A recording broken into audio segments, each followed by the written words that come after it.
Dry land, cracked surface, the kind of earth that turns to powder when you kick it and hasn't held water since the last rain moved through 3 weeks ago. A hillside where everything planted dies before it establishes, where topsoil washes off in sheets every time it rains, and the ground gets harder and drier every single year. A piece of land that anyone who looked at it would call degraded, finished, not worth the effort. And then one morning, one person digs a single trench, not a drainage ditch, not an irrigation channel connected to a water source, just a shallow trench dug along the contour of the slope, perfectly level from one end to the other, following the shape of the hillside the way a bathtub ring follows the inside of a tub. No pump, no pipe, no connection to anything, just a trench. And the next time it rains, instead of watching the water rush downhill and disappear, that person watches it slow, spread, and sink. Watches it stay. Watches the ground on the downhill side of that trench darken and hold moisture for days after the rain has stopped. Watches things grow there that couldn't grow before. From one trench, dug by hand, in an afternoon. This is a swale, spelled S-W-A-L-E. And it is one of the oldest, most proven, most ecologically powerful land management tools ever developed by human beings. A tool so simple that it requires nothing more than a shovel, a line level, or a piece of clear tubing filled with water, and a few hours of physical work. A swale is not a ditch in the conventional sense. A conventional ditch is designed to move water, to channel it from one place to another, drain it away, remove it from the land as quickly as possible. A swale is designed to do the opposite. It is dug level along the contour of a slope so that water entering it from rainfall or runoff has nowhere to go. It cannot flow to one end or the other because both ends are at exactly the same elevation.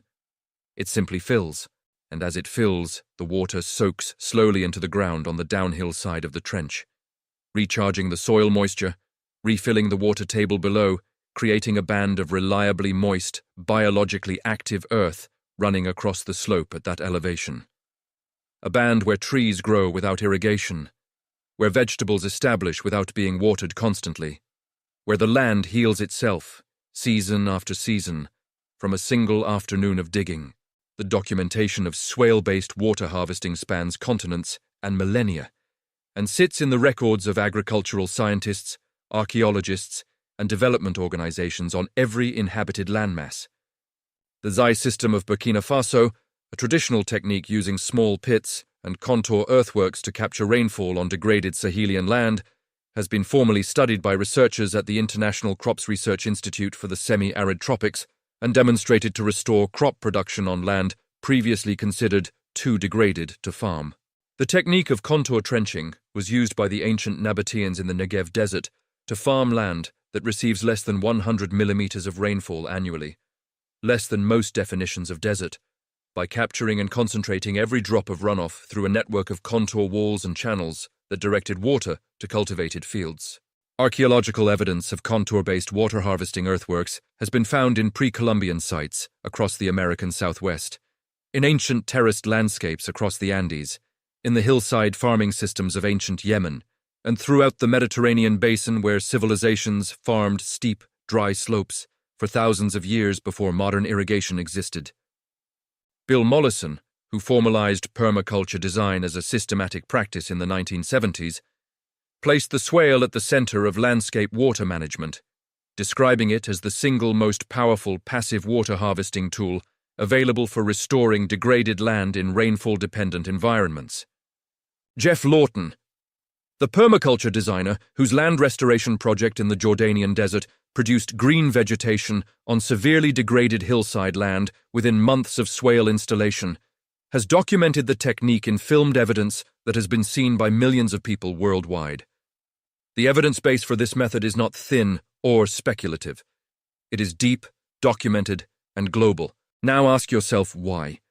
In a world where land degradation affects over a third of the Earth's surface, where water scarcity is the defining agricultural challenge of the coming century, where hundreds of millions of people farm on rainfall-dependent hillsides that get drier and less productive every decade, why the swale is not the first thing taught in every agricultural school, promoted by every land management agency, and recommended to every farmer watching topsoil wash off their slopes every rainy season. The answer is not complicated. A swale requires a shovel and a level. There is nothing to sell. There is no equipment rental, no engineered system, no proprietary methodology, no specialist contractor who needs to be hired and paid and recalled for maintenance.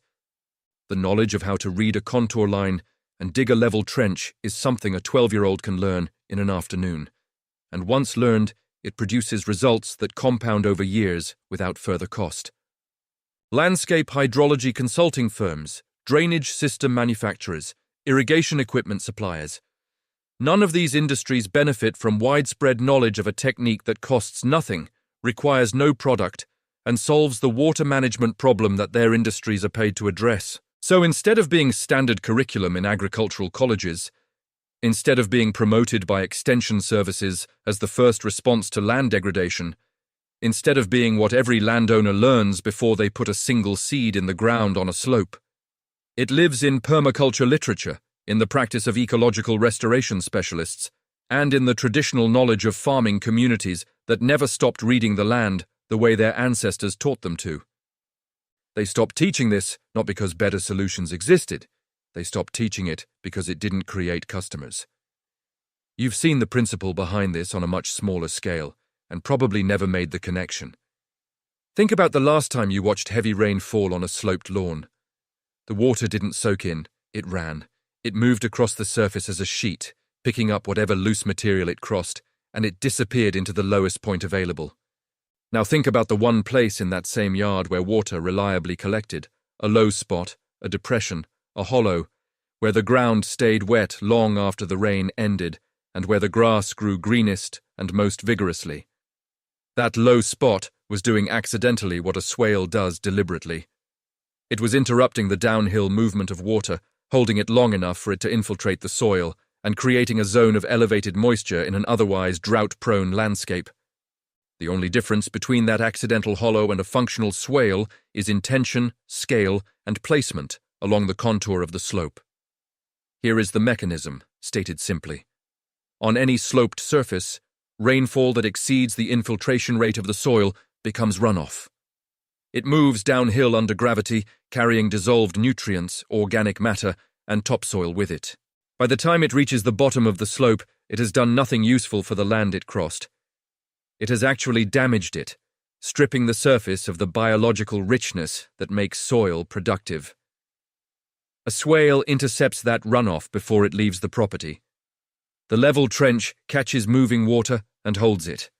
Held water cannot move, cannot erode, cannot carry nutrients off the land. Instead, it sits in the trench and infiltrates downward and outward through the soil profile. The soil, immediately downhill of the swale, called the swale berm, formed from the excavated material piled on the downhill side of the trench, becomes the first and most consistently moist zone. Trees planted on the berm have access to a reliable subsurface moisture reservoir that recharges with every rainfall event. As the swale system matures over seasons and years, the subsurface water table across the entire slope gradually rises. More water is staying in the landscape, less is leaving, and the land's capacity to support plant life without irrigation increases accordingly. The technical term for this process is passive water harvesting. What it actually is the land learning to drink again. Here is how you install a swale, starting with nothing but a shovel, a helper, a length of clear plastic tubing, and a willingness to spend an afternoon outside.